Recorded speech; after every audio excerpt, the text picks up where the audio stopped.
bumped it up a notch. Perfect. All right, we're live again. Welcome back, everybody. This is going to be our Ubuntu on POWER8 session. We got 3 guests. Randall, go ahead and introduce yourself and these other compatriots you've brought with you here. Okay, thanks, George. So I'm going to tell you who I am, and then I'm going to pass the mic, so to speak, over to my special guest today. So I'm Randall Ross, and I am an Ubuntu community manager. And my passion is around Power and Open Power. So I'm here today to talk to you about what's going on in the Power community. Ubuntu on Power has a really compelling story, so I hope at the end of this session you'll kind of get a glimpse of what I'm seeing and share some of the excitement that I have. And I'm going to pass over to Ryan. You want to introduce yourself? No, 1 minute. Scott, how about you go first? Sure. I'm Scott Moser. I'm on the Ubuntu server team, and I was luckily involved in bringing up the a lot of the Power stuff and putzing around with getting OpenStack up and KVM and all those bits. So. Very good. Thank you, sir. And Ryan? Hi there. Yeah, I had to get rid of a YouTube echo stream going in the background here. So anyway, I'm Ryan Beisner with the Ubuntu OpenStack engineering team. I do testing and quality engineering with the charms in general, and have worked with Scott and a few other folks on specifically testing the OpenStack charms and packages against Power Native and Power KVM. Great. Thanks for the intros, guys. And so just a quick recap on format. I'm going to do a brief presentation, a little bit of a slide deck, hopefully not a depth by slides, but I've got a few slides that I think would be of interest to the community. And then we're going to possibly show some kind of live deployment. And we'll open it up to Q&A if we have any remaining time. So with that, I think I'm going to just move to my deck. Bear with me 1 second.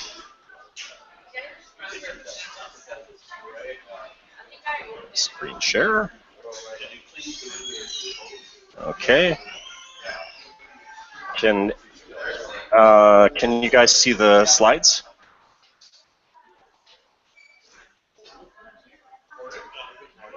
Can you guys hear me?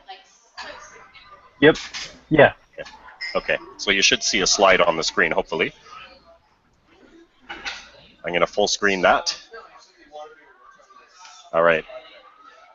So thanks, everyone, for coming. I am going to walk you through what I'm seeing in the Open Power and Power community, and kind of let you in on some of the goings-on in the recent few months. There's been a lot of interesting developments, so hopefully this will be a good introduction to that.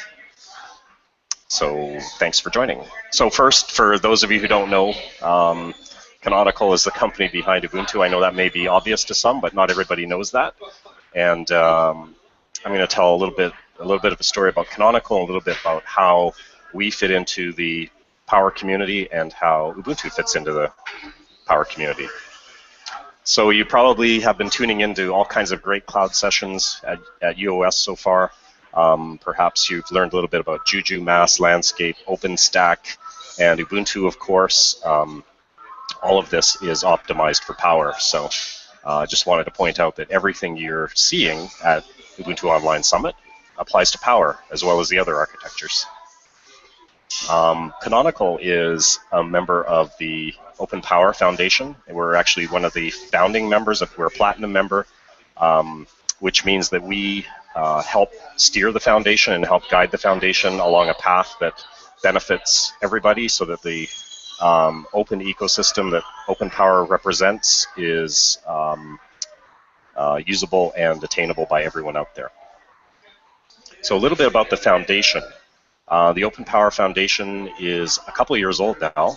It's an open organization for technical membership, and people who join the foundation are companies that can join the foundation and actually customize the POWER8 CPU processors, systems, and build derivative systems around that. So it's a very interesting platform in that it allows people to remix the hardware, much like Ubuntu allows people to remix software. We have this great foundation that is creating an open hardware layer. So if you want to learn more about the foundation, and I recommend that you give it a quick read, the URL's at the bottom, openpowerfoundation.org, tell you everything you need to know. You'll see some big names. The Platinum member logos are there. There's quite a few big names in technology that have signed on to the foundation to grow the Power ecosystem. We have our own wiki page in the Ubuntu world. The URL's on the screen, wiki.ubuntu.com/power. Recommend you take a look at that as well. It's a community-created page. We have frequently asked questions, a whole bunch of technical resources on there, and actually it's quite a good wealth of information if you want to find out more about the Ubuntu bits that are on Power. So why am I here? So why am I interested in Power? Why am I presenting today? Well, Canonical realized that the Open Power ecosystem and Open Power Foundation was an excellent opportunity to spread its, I call it the core ethos of open source and free software into the hardware layer. So as you all know, Canonical and Ubuntu have a very, very thriving community. We've built Ubuntu on community, and we're bringing some of that expertise now into the Open Power Foundation and the Open Power ecosystem. Instilling a sense of community in a hardware foundation is something new for us, but we think we can leverage the work we've done in open source software. So that's why I'm here. I'm here to help energize that whole community. Another way to look at it is the Open Power isn't just hardware. Open Power is solutions, Open Power is community, and Open Power needs people to actually come together and create solutions so that everyone can benefit. If all we had was Power hardware and an architecture with nothing else, there wouldn't really be much more to talk about. So I'm here to make sure that we gather people, gather companies, organizations to build Power solutions. So as I mentioned earlier, we've had a long history of community development. Ubuntu, as you all know, is a very popular system with a very diverse community. We're very open, and we're that way for a reason. We're that way intentionally. We've always valued community, we've always welcomed community contributions, and we've built our entire system around community. Now coming into Open Power, I've been with in this role for approximately 8 months now, and when I came in, I recognized immediately that Open Power had a lot of the same feel as Ubuntu back in the early days when the project started. So this is exciting times.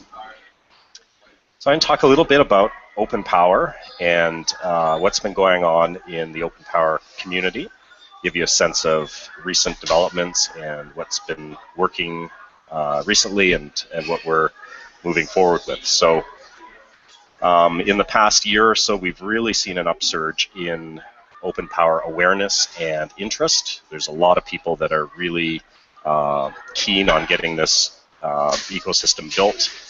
You saw earlier a bunch of logos on the screen. That's just a fraction of the organizations that are involved in Open Power. There's last time I counted, over 120 different organizations that are all contributing to the Open Power story. So we have very, very strong hardware. I recommend you go out and do some Google searching or go to the POWER8 website or the Open Power website and take a look at the unique hardware story around Power to understand the architecture. I'm not going to dwell on that. I'm not here to really dig into the tech bits, but there is a really strong hardware story that I think you should probably take a look at. So we still have some work to do. We've got a lot of people signed up. We've got great hardware, but we haven't yet built our community. So my focus is building a community around solutions. So what we're doing is we're putting together individuals, groups, companies that want to build solutions that leverage Open Power. So some of that is just introducing people to one another, helping them work together, helping clear obstacles to them working together, and just generally making sure that everything is moving forward smoothly. The other thing I'm working on is building a developer program. So there will be a developer program unveiled shortly for people who want to develop on Power. So we'll have resources, we'll have different membership levels, etc., where developers can sign up and express their intent to develop for Power. And the whole goal here is to build a diverse community so that we have a lot more strength than communities that are based on simply a monoculture. We want to have as diverse a community as possible. So I'm going to kind of just glance over these slides. A little bit of my thinking on solutions. We are building an integrated solutions work group at the Open Power Foundation level. And what you're seeing here is the framework for that work group. So the Open Power Foundation is in the process of identifying solution sets. And these are, think of them as stacks of applications and also hardware components that are optimized to work together to solve a specific problem. So problems can exist in different domains. Some natural domains for Power are e-commerce, big data, bioinformatics, anything that is compute intense, memory intense, I/O intensive are excellent candidates for the Power platform. So this is just an outline of stuff that I'm working on, stuff that's on my mind. A little bit more about the developer program, beginning to build out the infrastructure there, working on things like shared lab space. Cloud providers we're in the process of lining up cloud providers to provide access to Power-based clouds so that developers, if they want to experiment with Power or build Power solutions, will have easy access to clouds. I talked earlier about developer programs, how we're setting up a tiered program. Around that, we're going to have what you'd expect in standard community. We're going to have forums, we're going to have software repositories, kits for developers, areas to host code, a bunch of workflow management. So all of the kind of the infrastructure around developing is being built as we speak. And as well as that, I'm in general just always on the lookout for how do I make things easier for developers, how do I make things easier for the community. So I call this community pavement. And part of the stuff we're working on now, early stages, is just figuring out exactly the audience that we're trying to attract to the Power platform and making Power more findable, creating gathering places for people to talk about Power and work on Power, and basically to make it easy. So now I'm just going to dig into some of the recent initiatives that have been going on, recent happenings in the Power community. So there, as I mentioned earlier, the Open Power Foundation is in full flight. There are regular face-to-face board meetings. They happen approximately monthly. I'm the chair of a subcommittee in the Open Power Foundation called Integrated Solutions. So what that subcommittee is doing is creating a framework to define solutions that are optimized for Power. And once we have that framework in place, it'll be possible for people to come to the foundation and collaborate and build solutions that are optimized. And when I say people coming to the foundation, I mean software developers, hardware developers, distributors, resellers, anyone that would participate in a solution is welcome to come and collaborate. We recently had a booth at Open Compute Summit in San Jose, and that was a big success, introducing people to Open Power in an Open Compute forum. A lot of people, even though they were into Open Compute, didn't know there was Open Power, so it was a really good opportunity to get out there. And also in March, we had the Open Power Summit, and I highly recommend you take a look at the sessions. They were video recorded. You can go to the Open Power Foundation and find the keynotes, ISV Roundtable, and a bunch of other really interesting sessions about Power. The Open Power Summit was our big reveal. There was a whole bunch of hardware that was announced, and I'll give you a glimpse of a couple of things, but I think it was the first chance the Power community actually came together as a force and said, this is big. This is not just one company's vision. This is the vision of a lot of people, and I'll share a little bit about what happened there. So the first announcement was we had 113 members join us in our first year, which was awesome. We're well over 120 now, and that number just keeps growing and growing. So the community is really growing quickly. We had an announcement of the first non-IBM server built by Tyann. It's a POWER8 based system. It is probably shipping now. I haven't checked this week, but it was scheduled to ship out Q2 2015, so hopefully it's out now. IBM has announced that they are going to deploy this system in SoftLayer. So you will be able to get access to this hardware in their cloud, as well as a number of other cloud providers are probably building out based on that too. Scale announced the first GPU accelerated development platform, which is pretty exciting, using a bunch of GPUs from NVIDIA. It's available now.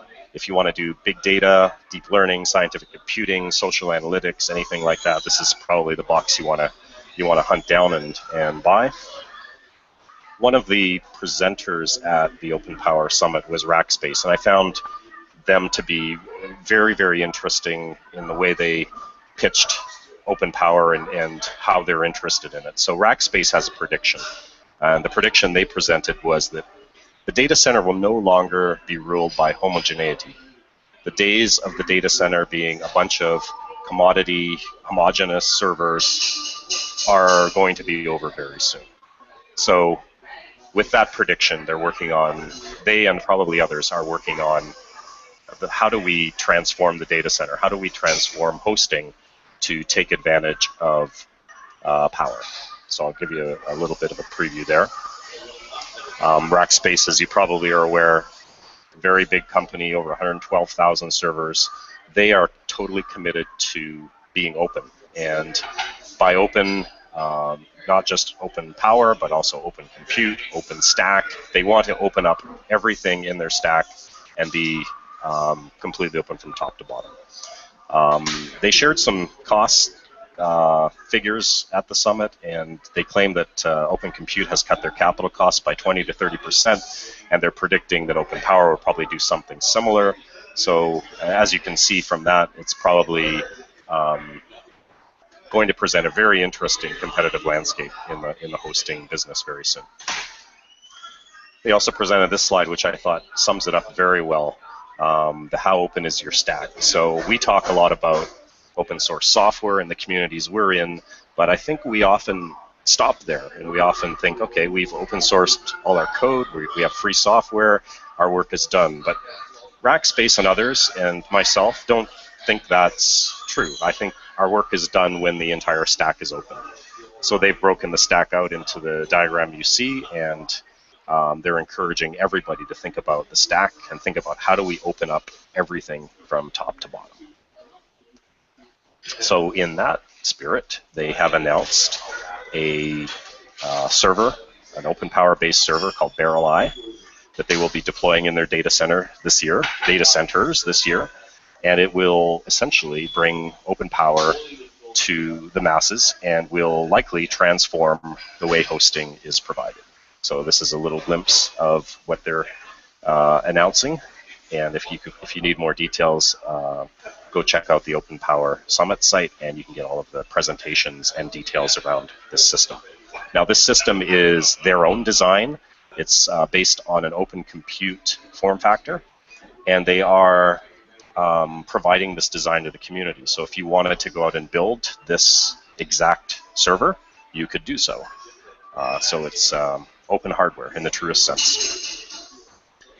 So Rackspace has really made some strong statements. I presented one of them earlier, but they're essentially looking at creating really, really big, powerful VM farms out of POWER8 equipment, and they're looking at they call it stretching the rubber band. So if they deploy POWER8 across all of their data centers, they have some flexibility. They can start by reducing costs and getting the cost of hosting down below levels that anyone else can match, or they can begin to start tuning their cloud to specific workloads. So I think it's going to be interesting to see how they and other hosting companies use Power to innovate. At the Open Power Summit, we had an ISV roundtable, and I wanted to just highlight one of the one of the talks from that session. So Redis Labs came up on stage and presented their story about Open Power, and you can find the video on the Open Power website. But they were essentially talking about cost of ownership, and they did a study that said if you look at the total cost of ownership for hosting a Redis solution over the lifespan of that solution, you would save $3.3 million by using Power. So it's not just a performance story, it's also a cost story. And I think this is a very strong message to keep in mind as you're thinking about Power and building solutions that are optimized for it. There was also an entity from China at the Open Power Summit called Team Sun. And they talked a bit about trusted computing. And this is a use case that I had not thought about. I always had thought, well, Open Power and Power is very useful from a price and performance standpoint, but they're looking at it from a different angle. And the angle they're most interested in is trust. How can we trust the hardware that our software runs on? So they're banking heavily on Open Power as a way to build a trusted platform, one that is free from tampering, one that is free from spying, and they're well on their way to building that out. So I think that's a use case that we should also watch. And finally, my goal is to create a community where people want Open Power because they'll see it's the best way to solve problems and the easiest way to get problems solved. So that's the end goal in building community. So where are we now with all of that laid out? We have the Integrated Solutions work group has been formed. We have about 20 entities signed up for that group. We're starting to write and shape how that work group operates and which solutions are going to be of immediate focus. I mentioned earlier e-commerce, bioinformatics, big data. Those are some of the early targets for building solutions on Power. I'm going to skip this slide. This is more of a foundation slide. But here's Randall's prediction after all of this. If you aren't deploying on Power, you'll soon be history. Power is, in my opinion, the future. We've had a long run with commodity hardware. We've had a long run with generic processing. But I think the future we're looking at now is Power. So I highly encourage everyone who's watching this to take a close look at Power and think about how you're developing your applications and think about how you will leverage the unique capabilities of Power. So with that, I'm going to close out the presentation, and I'm going to open it Demo up time? to my colleagues.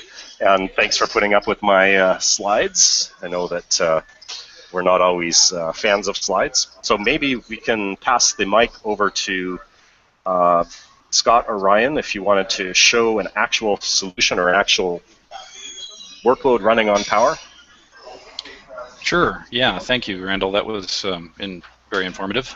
So we decided that we would go ahead and stand up a test cloud, which is in the spirit of exercising Power with the OpenStack charms. This particular deployment is a native installation, so it's Ubuntu running on the bare metal.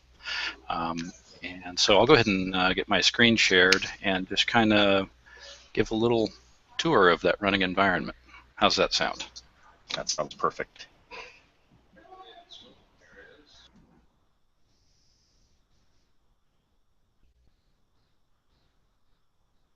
Okay. Are you seeing my screen okay? Perfectly. Very good. Okay, so the first time we had this fire up successfully, I think the words Scott used when we looked at the Cloud Init output was, "That's obscene. It just works," right? And this is after obviously a lot of work by a lot of people. So just a quick little browse through kind of a proof of concept. Here's .init firing up an instance within Nova Compute running on the native Power installation. Your text is probably not real readable there. It's not terribly Okay. readable for me. So if you can just make your font bigger, yeah. How are we now? Right, so basically you're just seeing the open firmware come up and hand off to Cloud Init, which is a pretty cool thing to have happen. If we cruise over to the deployment itself, kind of jumping tracks over into the Juju world, I wanted to describe this test cloud as basically an experimental proof of concept because it does not include all of the OpenStack services.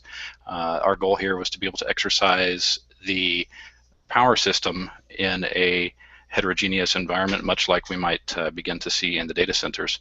And so what you see here is we've got a x86 box that is hosting the Juju Bootstrap node and a whole slew of OpenStack API services within containers. And we also have a single POWER8 box that is serving as a Nova Compute node. So this is also, to borrow from Scott, a little bit obscene. You probably wouldn't do this in practice, but this is how we exercise the charms.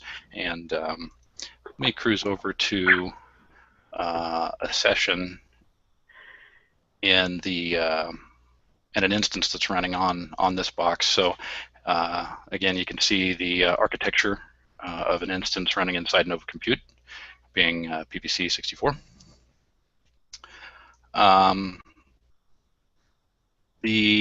So the screen, the font adjustment is going to take a second to kick in here. So here we have the hypervisor being listed by Nova Compute, and just some of the usual output that we look at and how we test things. We actually have around, I don't know, 20 instances fired up on this box, the Nova Compute node, and I think actually I'd like to fire up a few more. In just one sec, we'll get there.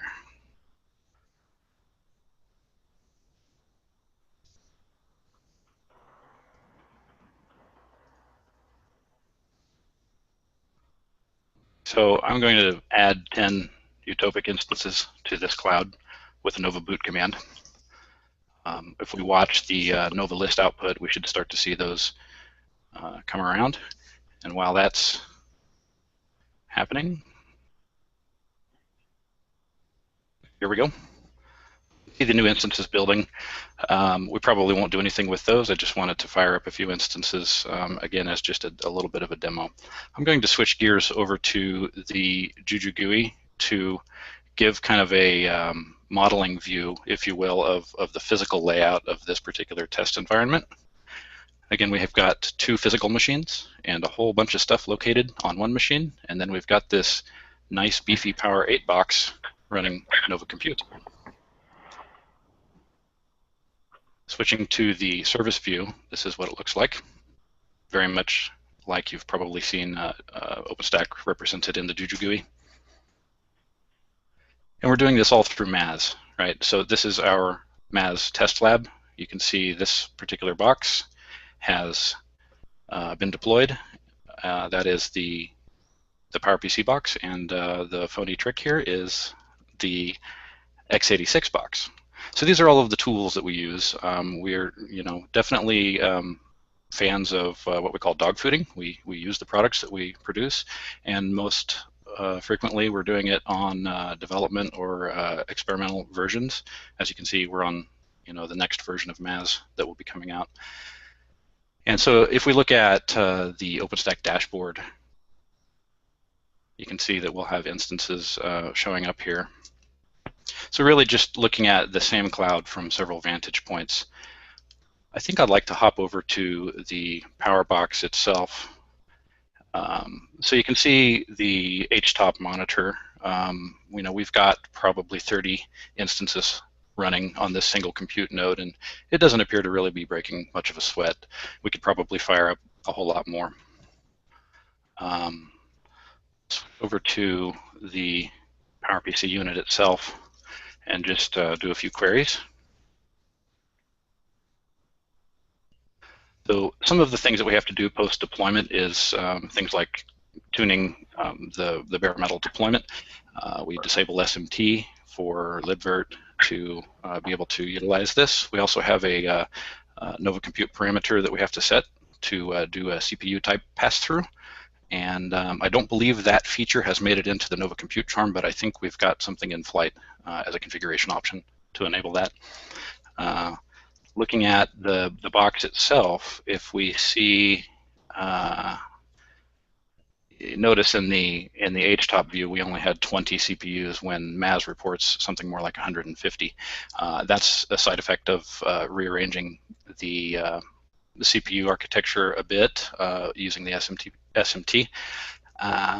So, command I'm looking for, here we go, shows a little bit more about how those CPUs and threads are allocated. So we still have the power of the power. It's just represented logically a little bit differently when we're deploying Ubuntu natively and expecting to be able to use things like libvirt and Nova Compute.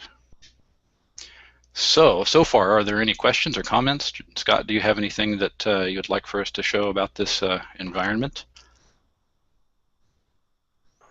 I don't have anything particular to suggest there. The thing to point out is that we're running Ubuntu in PBC64 Little Indian mode on the metal there, and we're running. And then there's libvirt, there's KVM, there's all the things you've come to know and love from from the Intel world, essentially, but running directly there, and an OpenStack. Very little effort on our part to get it up and going. Of course, IBM had done some effort upstream prior to that, but pretty much we're all Ubuntu. I have a question, guys. I'm not sure who would be the right one to field this, but let me throw it out there and see who comes back. So if I'm looking at this and I've been someone who has been using MAS Juju on other architectures or substrates, what, in your opinion, would be the compelling reason to do all of that on Power? What would you say from a technical perspective would really attract people in, and what's the secret? What's the secret sauce for Power? Oh boy. That's a good one. So I know that internally we're working on doing some things like adding Power package build units and such. And from preliminary input that I've heard, people are quite impressed with the outcome of that. In other words, we can build very quickly using a different architecture. So I suspect that there'll be more of that to come. And like I said, some of that is still pretty new and in flight. Any other thoughts on that, Scott? Yeah, I'm sure. I am unfortunately not versed enough to know, but there are definitely workloads that excel on Power, and people choose for Power in general, and then just the ability to use Ubuntu straight through, and use our tools such as Moz to get you to that is really nice. Thanks, so guys. I thought I would. I probably should mention the things that we're running here. This is Kilo proper. This is 2015.1.0 running. So this is hot off the press, right? And let me share one more thing real quick here. And then Chuck wants you guys to move on to containers. We should have Chuck join. Well, Where's Chuck? I can. I think Chuck's just being I'm kidding. Chuck, but I'll answer. So with regard to containers, we have done, we've as we enabled Ubuntu on PowerPC 64EL, we also the tools that we've got there moved over. So LXC functions just as it should. We've got cloud images built for Ubuntu for KVM and also for LXC containers, and basically just about anything you see where of documentation that says about Ubuntu, it should just work or very close to just work on Power at this point. We're also working, and the work that we're doing for LXC is also considering Power as a primary architecture. So we're rolling that out at the same time with the rest of LXD. It's exciting in one way, but in another, it's, quote, just Ubuntu. So. And speaking of containers, I was at one of the IBM conferences a couple months back, and IBM was demoing containers. They were actually using Docker, and they were showing over 1,000 containers running on a single POWER8 machine. And I think the story there is density. I think with Power you can get amazing amounts of density for your containers that you probably can't achieve elsewhere. Would that be a fair characterization, in your opinion? So just on the topic of containers, I would say definitely. You know, anytime you make a switch to containers, your density is expected to be a bit higher. With regard to this specific environment that I've shown here, there's a kind of a sister deployment to this where we exercise it somewhat in inverse, where all of the OpenStack API services land inside Lex-C containers on the Power host, right? So this is just one particular flavor of a deployment that we test, and so I've found that those I've not had any trouble bringing that up, right? So all of your favorite OpenStack services and all the API services seem to be functional in the same kind of inverted environment, shifting those over to the Power hardware. We've got a question in the channel from JD Rose. How ready for prime time is the PBC64 EL port of Ubuntu? Could we ship a server product with 1404, or is PBC64 EL something more of a 1604 timeframe? I can answer that. In our experience, the hardware enablement kernel that we brought back from the Utopic, so that's what, 3.16.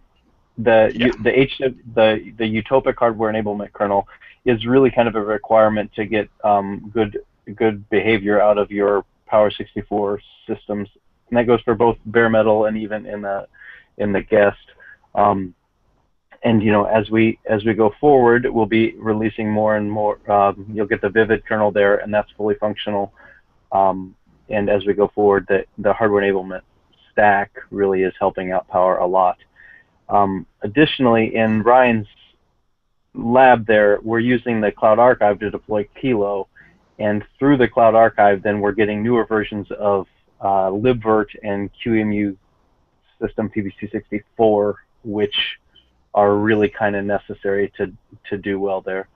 So the basic infrastructure is there. The kernel is solid at HWE-U, and you can get access to the other things on top of 1404 in a fully supported path. But clearly, we hope it'll be even better in 1604. So there was a question, Scott, you asked earlier while I was presenting about the developer program and possibly offering affordable or discounted hardware to developers, and that I wanted to just comment on that briefly. That is absolutely the plan. We are talking with members of the Open Power Foundation about getting systems that are at discount and available for developers or companies that want to purchase. We are also looking at working with the cloud providers who are hosting on Power to provide discounted Power-based hosting for developers. So that is definitely a plan. I don't have a definite time frame, but I think we're looking at probably in the next 60 days or so, we should have some infrastructure in place to help the developers out and get access to the hardware. There are some hosting companies already that are providing Power-based hosting at very low cost. One of them is SiteOx, S-I-T-E-O-X, based in Tennessee. Very, very good company. They've got great hosting, very affordable, and I think they still have a free trial period. If you just want to give Power a spin, see how it is, I'd recommend you check them out. But stay tuned for some announcements. So yeah, I just wanted to add, if you're doing charm development on Power, just get in contact with me, and I'll be happy to comp your cloud stuff. So I would say the other cloud provider, as an advertisement, I said earlier in the IRC channel, I do not get any income for this, but I've used Run Above, and they are actually, I've been very happy with that, and that starts at, you know, if you provide them with a credit card and have the ability to spend 5 cents per hour, you can get a 4 gigabyte power system, which seems an extremely fast way to get going. And that's an OpenStack cloud, so you can point Nova Boot at it, all the OpenStack tools. Awesome. Any other questions in the channel, George? No. Jason, any other questions? Chuck?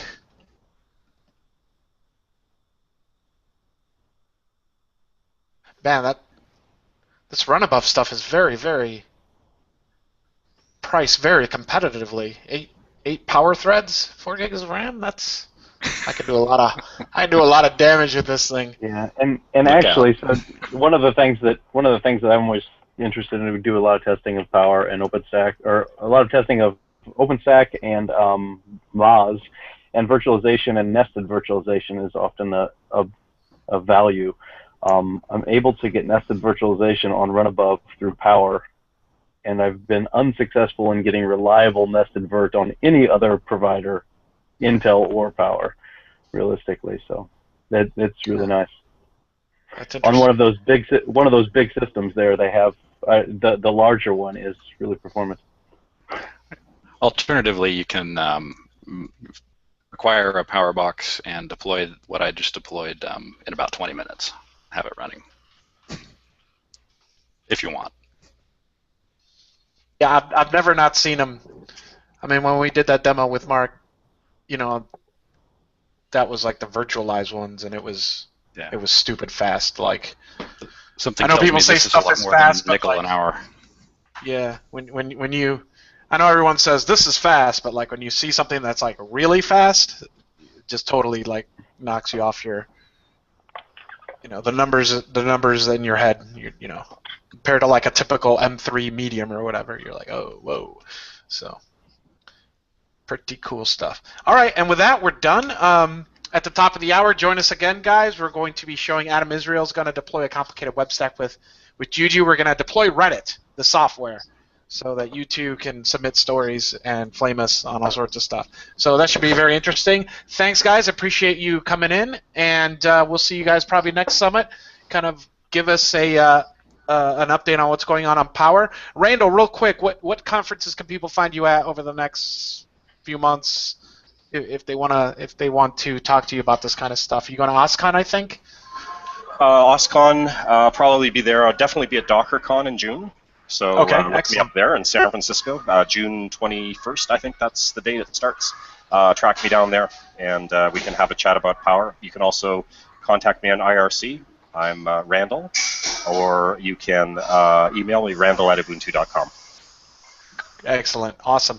All right. Great, guys. Have a good day. See you at the top of the hour, everyone. Thank you. Thanks, George. Thanks, Ryan. Thanks, Scott.